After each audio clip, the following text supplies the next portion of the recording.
खुदा नस्ल कश है? खुदा क्यों लोगों को हलाक करता है? आज का सवाल एक पेचीदा सवाल है।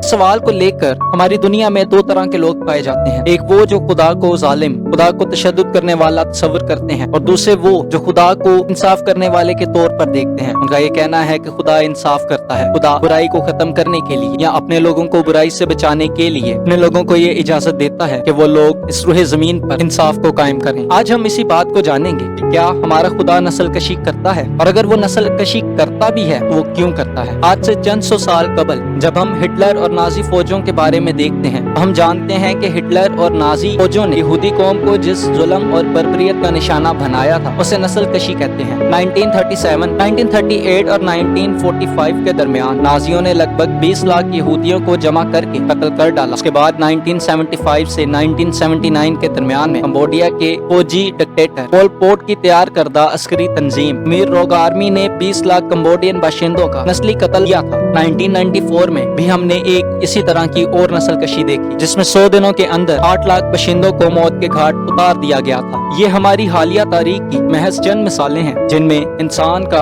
एक दूसरे को मारना या लोगों की नस्ल कशी हमें देखने को मिलती है। इस कदर सफाकी और बेरहमी के साथ किसी मखसूस कौम के साथ ताल्लुक रखने वाले लोगों का कत्ले आम एक ऐसा मकरूह फेल है जो हमारे राइजुल वक़्त निज़ाम अखलाकियात, आज़ादी और अदल के ऐन मुनाफी है। तो क्या खुदा किसी कौम या नस्ल के खिलाफ ऐसी जुल्म और बर्बरियत में मुलव्वस हो सकता है? जब हम बाइबल का मुतालिया करते हैं तो हमें बाइबल में खुदा इसराइली कौम को ये हुक्म देते हुए नजर आता है कि वो कनानी लोगों को इस मुल्क से निकाल फेंके। इस्तिस्ना की किताब में बनी इसराइल को खुदावन की तरफ से ये हुक्म दिया गया कि बल्कि तू उनको यानी हित्ती और अमूरी और कनानी और परीजी और हवी और यबूसी कौमों को ऐसा खुदावन तेरे खुदा ने तुझको हुक्म दिया है बिल्कुल नेस्त कर देना। फिर कई साल बाद तो यशवा ने सारे मुल्क को यानी कोहिस्तानी मुल्क और जनूबी खित्ता और नशीब की जमीन और ढलानों और वहाँ के सब बादशाहों को मारा। उसने एक को भी जीता ना छोड़ा बल्कि वहाँ के हर मतनफस को जैसा खुदावन इसराइल के खुदा ने हुक्म दिया था बिल्कुल हलाक कर डाला। ऐसे वाकयात के सबब से क्रिस्टोफर जैसे एथियस्ट लोग खुदा पर नस्ल कश होने का एतराज उठाते हुए कहते हैं कि कनानियों को बड़ी बेदर्दी के साथ उनके घरों से निकाल कर बाहर कर दिया गया ताकि नाशुक्री और बागी कौम यानी बनी इसराइल के लिए मुल्क को खाली कराया जा सके। तो फिर आप क्या समझते हैं, क्या खुदा एक ऐसी बेरहम इलाही जात है जो अपने गजब की वजह से लोगों की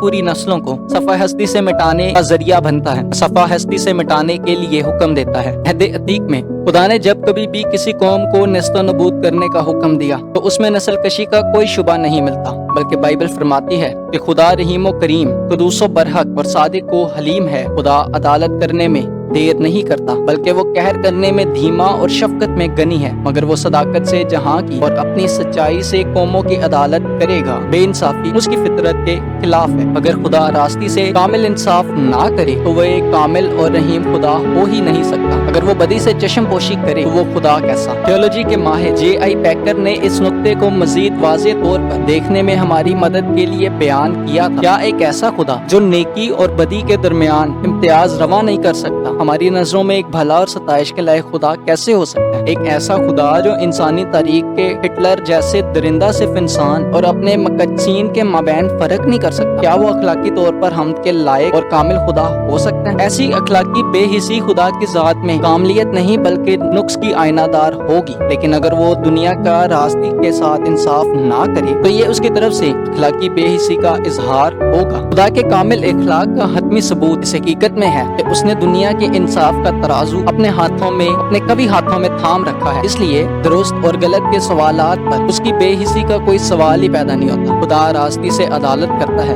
क्योंकि वो कामिल है, पाक है, रहीम खुदा है। अगर वो इन सफात से हटकर काम करे तो फिर वो खुदा नहीं रहता। तो अब यहाँ पर ये सवाल जन्म लेता है कि अगर खुदा इतना ही पाक और इतना ही रहीम खुदा है तो वो क्यों अपने लोगों को ये हुक्म देते हुए हमें नजर आता है कि वो इस रूहे जमीन पर से कौमों और कबीलों को सफ़े हस्ती से खत्म कर दें, इस सफ़े हस्ती से मिटा दें? इस बात का जवाब हमको इस्तिस्ना की किताब उसके नामे बाब और उसकी 5वीं आयत में देखने को मिलता है। मूसा ने बनी इसराइल को बताया था कि खुदावन तेरा खुदा उन कौमों की शरारत के बायस उनको तेरे आगे से खारिज करता है ताकि यूं वो उस वादा को जिसकी कसम اس نے تیرے باپ دادا ابراہیم اور اسحاق اور یعقوب سے کھائی پوری کری۔ یہ زمین اسرائیلیوں کے لیے اس لیے خالی نہیں کروائی گئی تھی کہ وہ بڑے نیک یا انہوں نے کوئی کارنامہ سر انجام دیا تھا یا وہ خدا کے ساتھ چلنے والی قوم تھی۔ بائبل ہمیں بتاتی ہے کہ وہ ایسا کچھ بھی نہیں کر رہے تھے کہ جس کے عوض خدا ان کو یہ زمین دے، بلکہ خدا نے یہ زمین ان کو اس لیے دی کہ جس کا وعدہ خدا نے ابراہیم سے کیا تھا اس وعدے کو پورا کیا جائے۔ اس لیے یہ سرزمین ان اسرائیلیوں کو ملنی ہی ملنی تھی۔ اس کے علاوہ کنانی لوگ اس لیے بھی فنا ہوئے تھے کیونکہ وہ بدکار تھے، وہ بت پرست تھے، وہ زناکار تھے، وہ حرام کاری کرتے تھے، وہ حمانیت جیسی بد عمالیوں میں ملوث تھے۔ وہ ایسے لوگ تھے جو اپنے بچوں کو زندہ قربان کیا کرتے تھے۔ وہ انتہائی درجے کے بے اخلاق لوگ، تو بھی خدا نے ان کو بہت موقع دیا کہ وہ اپنی راہوں سے باز آئیں، خداوند کی طرف مڑیں۔ بائبل مقدس کا مطالعہ، بائبل مقدس کی ریڈنگ ہمیں یہ بات بتاتی ہے کہ خدا نے ان کو 400 سالوں سے زیادہ عرصے کا وقت دیا کہ وہ خدا کی طرف مڑیں، لیکن انہوں نے ایسا ہرگز نہ کیا۔ اس کے بعد خدا نے ان کو نیست و نابود کرنے کا منصوبہ بنایا، لیکن اس ساری بات میں ہمیں خدا کوئی نسل کشی کرتا ہوا نظر نہیں آتا۔ خدا کو ان کی قومیت اور نسل کے ساتھ کوئی مسئلہ نہ، لیکن ان کی بدکاری کی وجہ سے خدا نے ان کو نیست و نابود کیا تھا۔ یاد رہے خدا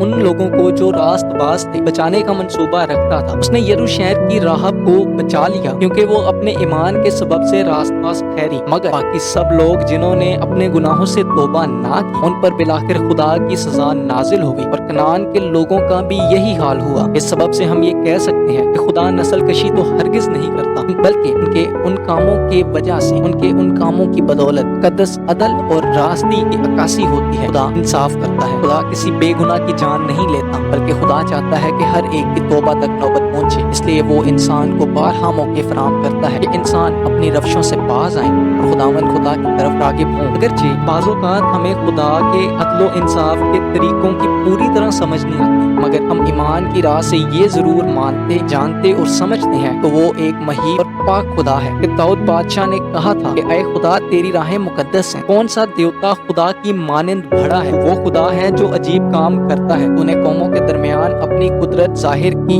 تو نے اپنے ہی بازو سے اپنی قوم بنی یعقوب اور بنی یوسف کو فدیہ دے کر چھڑایا ہے۔ اس لیے یاد رہے خدا کسی بھی انسان کی ہلاکت نہیں چاہتا، کسی بھی قوم یا قبیلے یا نسل کی نسل کشی نہیں چاہتا، بلکہ وہ یہ چاہتا ہے کہ لوگ اس کی جانب آئیں اور اس کو جانیں اور اپنے برے کاموں سے توبہ کریں۔ لیکن اگر انسان اپنے گناہوں سے توبہ نہیں کرتا تو خدا دنیا پہ عدل و انصاف کو قائم کرنے کے لیے چند ایسے لوگوں کو صفحہ ہستی سے مٹانے کا حکم دیتا ہے۔ اس میں ہمیں خدا کوئی بھی نسل کشی کرتا ہوا نظر نہیں آتا۔